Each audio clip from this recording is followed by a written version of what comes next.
अस्सलाम वालेकुम। आज मैं आपके लिए एक और दिलचस्प स्टोरी लेकर आई हूँ। यकीनन आप उसको पूरा देखेंगे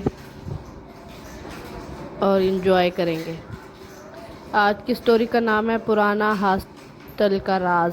पुराना हॉस्टल का राज। ये कहानी एक तालिब इल्म अली की है जो आला तालीम के लिए एक नए शहर में वाक़े एक पुराने हॉस्टल में रहाइश इख्तियार करता है। हॉस्टल की इमारत कदीम। हॉस्टल के बारे में लोग उसको अजीबो-गरीब कहानियाँ सुनाते और परेशान करने की कोशिश करते। अली ने उनकी बातों को सुनी अनसुनी कर दी। अली पहले दिन अपने कमरे में उसने सामान रखा, रात का इंतज़ार करने लगा। जैसे ही वो सोने लगा, अचानक कमरे में हल्की हल्की सर्द हवा चलने लगी। कमरे की दीवारों से धीमी धीमी सरगोशियाँ सुनाई देने लगीं। इसे लगा कि कोई इससे कोई बात करना चाहता है, मगर आवाज़ बहुत धीमी थी। अचानक इसे दरवाज़े की खटखटाहट सुनाई दी। अली ने दरवाज़ा खोला, मगर बाहर कोई नहीं था। ये सब देखकर अली का दिल ज़ोर ज़ोर से धड़कने लगा, मगर वो खौफ के बजाय हकीकत जानने का जज्बा लेकर अगले दिन की तहकीक के लिए तैयार हो गया। आने वाले दिनों में अली ने महसूस किया कि उसके कमरे की चीज़ें अपनी जगह से हट जाती हैं। कभी किताबें गिर जाती हैं, कभी फ़ोन के अलार्म खुद ब खुद बजने लगते हैं।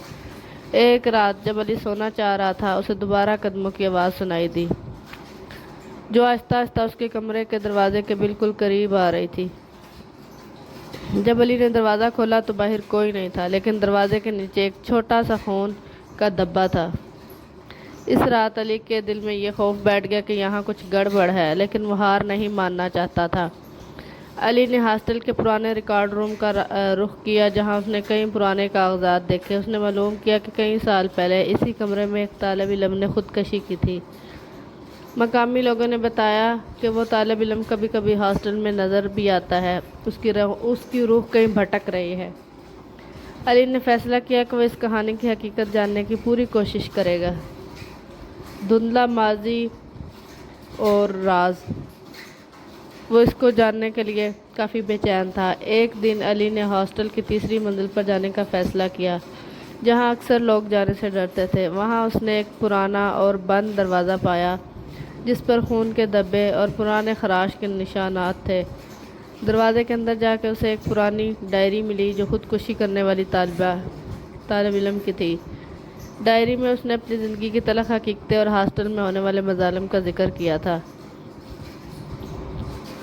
रूह की दरख्वास्त। तो उसने रात को जब अली अपने कमरे में वापस आया तो उसने अचानक वही साया देखा जो पहले भी इस कमरे के दरवाजे पर खड़ा होता था। इस बार वो साया बात करने लगा, मुझे आज़ाद करो, मैं इस जुल्म की सज़ा भुगत रहा हूँ जो मेरे साथ हुआ।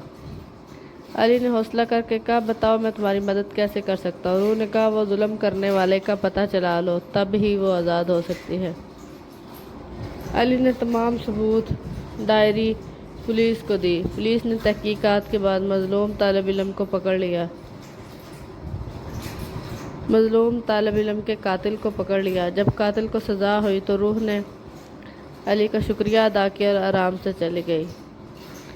इस वाक़े के बाद हॉस्टल में सुकून आ गया। अली ने वो जगह छोड़ दी, मगर उसका दिल अभी तक वहाँ होने वाले वाक़यात को वो भूल नहीं सका। आज भी हॉस्टल के लोग अली की बहादुरी की कहानी। अगर स्टोरी पसंद आई हो तो चैनल को लाइक करें, शेयर करें, सब्सक्राइब करें।